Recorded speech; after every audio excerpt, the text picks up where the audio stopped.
ನಮಸ್ಕಾರ, ನಾನು ಪ್ರಸನ್ನ ದೊಡ್ಡಗುಣಿ. ಸಿಎಂ ಸಿದ್ದರಾಮಯ್ಯನವರಿಗೆ ಇವತ್ತು ಬಹಳ ವಿಶೇಷವಾದಂತಹ ದಿನ.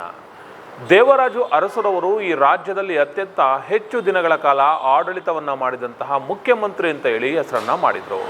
ಈಗ ಅದನ್ನ ಮುರಿದು ಸಿದ್ದರಾಮಯ್ಯನವರು ಅವರಿಗಿಂತ ಹೆಚ್ಚು ಅಧಿಕಾರವನ್ನ ಮಾಡೋದಕ್ಕೆ ಮುಂದಾಗಿದ್ದಾರೆ.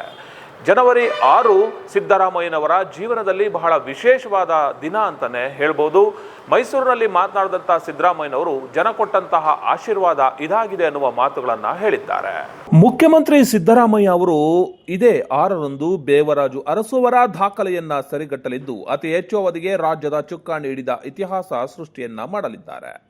ರಾಜ್ಯ ರಾಜಕಾರಣದಲ್ಲಿ ಸಾಮಾಜಿಕ ನ್ಯಾಯದ ಸಮೀಕರಣ ತಂದು ಉಳುವವನೇ ಹೊಲದಡೆಯ ಎಂಬ ಕ್ರಾಂತಿಕಾರಿ ಕ್ರಮ ಕೈಗೊಂಡಿದ್ದ ದೇವರಾಜು ಅರಸರು 7.5 ವರ್ಷ ಮುಖ್ಯಮಂತ್ರಿಯಾಗಿದ್ದರು. ಅರಸು ಅವರು ತಮ್ಮ 7.5 ವರ್ಷದ ಆಡಳಿತಾವಧಿಯಲ್ಲಿ 2792 ದಿನಗಳ ಕಾಲ ಅಧಿಕಾರವನ್ನ ಅನುಭವಿಸಿದ್ದರು.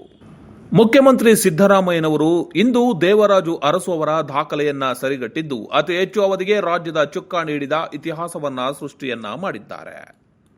ಸಿದ್ದರಾಮಯ್ಯನವರು ಇದುವರೆಗೂ 13 ಚುನಾವಣೆಗಳನ್ನು ಎದುರಿಸಿ 8 ಚುನಾವಣೆಯಲ್ಲಿ ಗೆಲುವನ್ನ ಸಾಧಿಸಿದ್ದಾರೆ. 16 ಬಜೆಟ್ ಅನ್ನ ಮಂಡಿಸಿ ರಾಜ್ಯದ ಅತಿ ಹೆಚ್ಚು ಮುಂಗಡ ಪತ್ರ ಕೊಟ್ಟ ದಾಖಲೆಯನ್ನು ಸಹ ಹೊರತಂದಿದ್ದು 17ನೇ ಆಯವ್ಯಯ ಮಂಡಿಸಲು ಕೂಡ ತಯಾರಾಗಿದ್ದಾರೆ ಸಿದ್ದರಾಮಯ್ಯನವರು.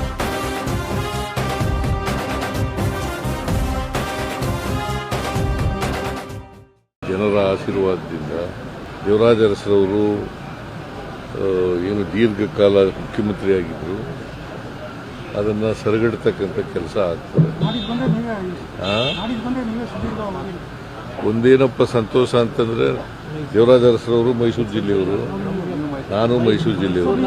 ಬಟ್ ಅದೆಲ್ಲಕ್ಕಿಂತ ಹೆಚ್ಚಾಗಿ ಸರ್, ಇಬ್ರು ತಳ ಸಮುದಾಯದಿಂದ ಬಂದು ಈ ತರದ ವ್ಯವಸ್ಥೆಯಲ್ಲಿ ಈ ಲೆವೆಲ್ ಬಂದಿರುವ ಸರ್, ಈಗ ನೀವು 78ರಲ್ಲಿ ತಾಲೂಕು ಬೋರ್ಡ್ ಮೆಂಬರ್ ಆದಾಗ ಇದನ್ನು ನಿರೀಕ್ಷೆ ಮಾಡಿದ್ರೆ ಈ ರೀತಿ ನಾನು ನಿರೀಕ್ಷೆನೇ ಮಾಡಿರಲಿಲ್ಲ. ನಾನು ಚೀಫ್ ಮಿನಿಸ್ಟರ್ ಆಗ್ತೀನಿ ಅಂತಲೂ ಇಲ್ಲ, ಮಿನಿಸ್ಟರ್ ಆಗ್ತೀನಿ ಅಂತಲೂ ನಿರೀಕ್ಷೆ ಮಾಡಿರಲಿಲ್ಲ.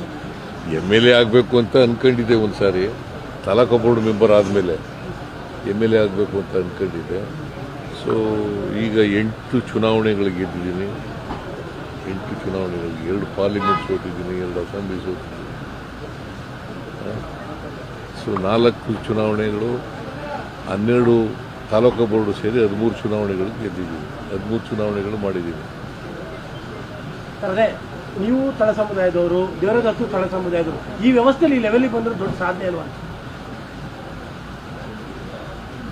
ಅವರು ಸಾಮಾಜಿಕವಾಗಿ ಹಿಂದುಳಿದವರಲ್ಲ. ಸಾಮಾಜಿಕವಾಗಿ ಮುಂದುವರೆದವರು ಅವರು. ಯಾಕಂದ್ರೆ ಅರಸು ಇದೆಯಲ್ಲ, ರೂಲಿಂಗ್ ಕ್ಲಾಸ್, ಪಾಪ್ಯುಲೇಷನ್ ವೈಸ್ ಕಡಿಮೆ, ಪಾಪ್ಯುಲೇಷನ್ ವೈಸ್ ಬಹಳ ಕಡಿಮೆ ಇರ್ತಕ್ಕಂಥ ಪಾಪ್ಯುಲಾರಿಟಿ ಬಂದಿದ್ದಂಥ ಮುಖ್ಯಮಂತ್ರಿಗಳು. ಸೊ ಅವರು, ನನಗೂ ಅವ್ರಿಗೂ ಕಂಪ್ಯಾರಿಸನ್ ಇಲ್ಲ. No comparison between me and Devaraja. ಸನ್ನಿವೇಶ ಬಂತು, ನಾನು ದೀರ್ಘಕಾಲ ಮುಖ್ಯಮಂತ್ರಿ ಆಗಿದ್ದೀನಿ, ಜನರ ಆಶೀರ್ವಾದ ಇತ್ತು, ಜನರ ಆಶೀರ್ವಾದದಿಂದ ಇಲ್ಲಿವರೆಗೂ ಬಂದಿದ್ದೀನಿ. ನಿಮ್ಗಿದ್ದ ಸವಾಲುಗಳು ಅವ್ರಿಗಿರ್ಲಿಲ್ಲ. ನಿಮ್ಗಿದ್ದಂಥ ಸವಾಲುಗಳು ನೀವು ಎದುರಿಸಂತ ಪೊಲಿಟಿಕಲ್ ಸವಾಲುಗಳು, ರಾಜಕೀಯ ಸವಾಲುಗಳು ಅವರೇನ? ನೋಡಪ್ಪ, ಆ ಕಾಲ ಬೇರೆ ರಾಜಕಾರಣ, ಈ ಕಾಲ ಬೇರೆ. ಒಂದೊಂದು ಕಾಲಕ್ಕೆ ಬೇರೆ ಬೇರೆ ಇರ್ತವೆ. ಅವತ್ತು ಈಗ ನಾನು 83ರಲ್ಲಿ ಎಲೆಕ್ಷನ್ ನಿಂತ್ಕೊಂಡಾಗ ಜನರೇ ದುಡ್ಡು ಕೊಟ್ಟರು, ಓಟು ಕೊಟ್ಟರು. ದೇವರಾಜ ಅರಸರವರು ಮುಖ್ಯಮಂತ್ರಿ ಆಗಿರುವಾಗ, ಅವರು ಎಲೆಕ್ಷನ್ ನಿಂತ್ಕೊಳ್ಳುವಾಗ ಜನ ದುಡ್ಡು ಕೊಟ್ಟು ಎಲೆಕ್ಷನ್ ಮಾಡ್ತಾ ಇದ್ರು. ಒಂದ್ಸಾರಿ ಇನಾನಿಮಸ್ ಆಗಿ ಗೆದ್ದಿದ್ರು 62ರಲ್ಲಿ. ಸೊ ಆ ಕಾಲ ಬೇರೆ, ಈ ಕಾಲ ಬೇರೆ, ಬದಲಾವಣೆ ಆಗ್ತಾ ಇರ್ತದೆ. ಈ ಅವಧಿ ಕಂಪ್ಲೀಟ್ ಮಾಡ್ಬಿಟ್ರೆ ನೀವು ಆಲ್ ಟೈಮ್ ರೆಕಾರ್ಡ್ ಇನ್ನು ಯಾರು ಬ್ರೇಕ್ ಮಾಡಕ್ ಸಾಧ್ಯನೇ ಇಲ್ಲ. ಮತ್ತೇನಿಲ್ಲ, ರೆಕಾರ್ಡ್ಗಳು ಯಾವಾಗಲೂ ಬ್ರೇಕ್ ಮಾಡದೆ ಇರೋದು. ಈಗ ಇವರು ಯಾರು, ಕ್ರಿಕೆಟರ್ ಯಾರವರು, ಸಚಿನ್ ತೆಂಡೂಲ್ಕರ್, ರೂಟ್ ಈಗ ಮಾಡ್ಲಿಲ್ವಾ? ಮೈಸೂರು ವಿರಾಟ್ ಕೊಹ್ಲಿ ಕಾಣ್ತಾ ಇಲ್ವಲ್ಲ? ಸಚಿನ್ ತೆಂಡೂಲ್ಕರ್ ಇದ್ದಾರೆ, ವಿರಾಟ್ ಕೊಹ್ಲಿ ಇಲ್ವಲ್ಲ? ಅದರಿಂದ ಯಾವುದು ಇನ್ನೊಬ್ರು ಬರೋದೇ ಇಲ್ಲ ಅಂತ ನಾನು ಹೇಳಕ್ ಹೋಗಲ್ಲ.